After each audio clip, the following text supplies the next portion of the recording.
Information flows across digital networks at the speed of light, ignoring physical borders. But the moment you have to secure that data, the network slams into the rigid, geographically bound boundaries of the legal system. National, state, local, and international governments have all passed overlapping laws regulating different components of cybersecurity. This creates an operational nightmare for multinational companies. Their information technology and cybersecurity professionals must continually reconcile the contradictory mandates of multiple jurisdictions just to keep their networks running. To survive this environment and secure their systems, security professionals have to abandon the idea of a single, unified cyber law.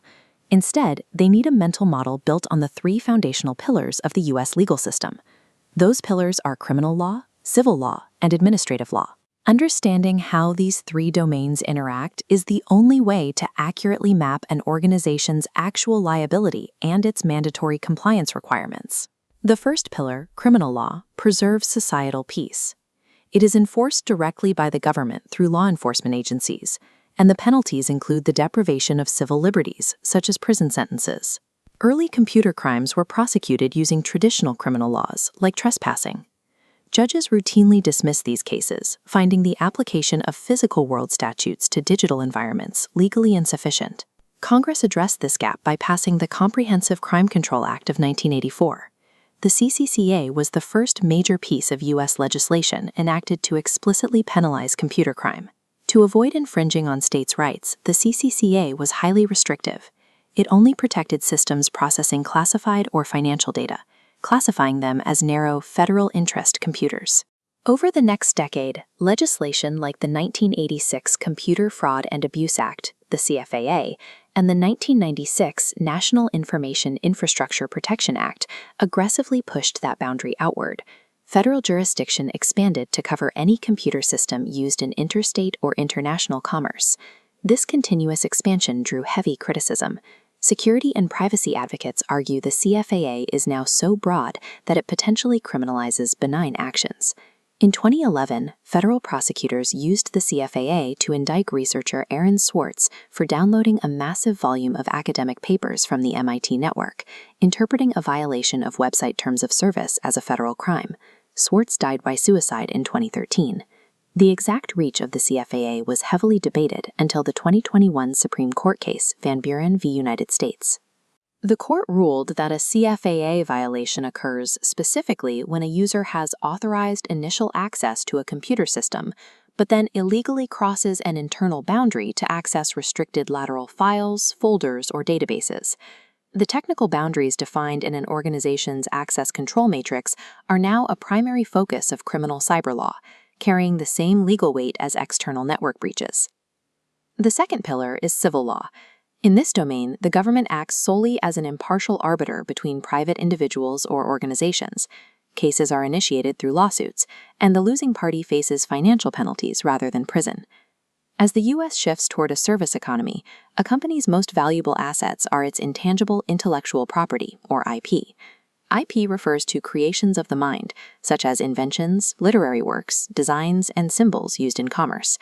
IP includes copyrights, trademarks, patents, and trade secrets. For IT professionals, copyright law is particularly relevant because it protects the specific expression of computer software, the actual source code, even though it does not protect the underlying ideas. The ease of digital duplication forced Congress to enact the Digital Millennium Copyright Act of 1998. The DMCA is a federal law that updates copyright protections for digital media and aligns the U.S. with World Intellectual Property Organization treaties. The DMCA's first major provision strictly prohibits the circumvention of technical protection mechanisms placed on a digital work by the copyright holder. Its second major provision establishes liability limits, or safe harbors, for Internet service providers when their users violate copyright law. To qualify for this exemption, the ISP must operate as a strictly automatic technical conduit. The routing, provision of connections, or copying must happen without any human selection of the material by the provider. However, service providers must take prompt action to remove the copyrighted materials as soon as they receive official notification of the infringement. Civil law dictates the specific routing and storage architecture that platforms must implement to maintain their legal shield against liability. The third pillar is administrative law. These are the regulations, policies, and procedures enacted by the executive branch to govern daily agency operations, published in the Code of Federal Regulations. A primary example is the Federal Information Security Management Act of 2002. FISMA requires federal agencies to implement highly documented information security programs covering their entire operations. The Federal Information Security Modernization Act of 2014 updated these rules, centralizing civilian federal cybersecurity responsibility under the Department of Homeland Security.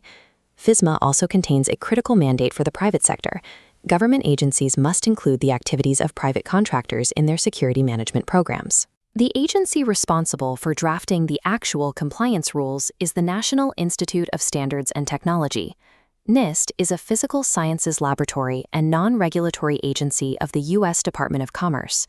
NIST requires several core elements for an effective program, including periodic risk assessments, continuous evaluation of security controls, mandatory personnel training, and robust continuity plans. These elements are organized into specific benchmarks. NIST Special Publication 853 dictates the controls required for federal computing systems, while NIST 800-171 outlines the specific security controls required for non-federal contractors. The 2014 Cybersecurity Enhancement Act also charged NIST with creating the Cybersecurity Framework, a voluntary, risk-based set of standards designed to secure private information systems. Administrative law translates theoretical security concepts into the mandatory, auditable checklists an organization must pass to do business with the federal government. Consider a real-world scenario where a massive data breach suddenly occurs at a private contractor handling highly sensitive government data. This single incident instantly triggers all three legal pillars. Criminal law is activated as federal law enforcement launches a CFAA investigation to track down the attacker. Civil law is triggered when clients file multi-million-dollar lawsuits against the contractor for the exposure of their intellectual property. Administrative law comes down in the form of an immediate federal audit, potentially resulting in the loss of government contracts for failing to maintain NIST 800-171 compliance. An information security professional must understand these intersecting domains well enough to build legally supportable security architectures from the ground up. The legal landscape is too complex to navigate solo. When an incident pushes your organization into a legal gray area, it is an operational imperative to retain specialized legal counsel.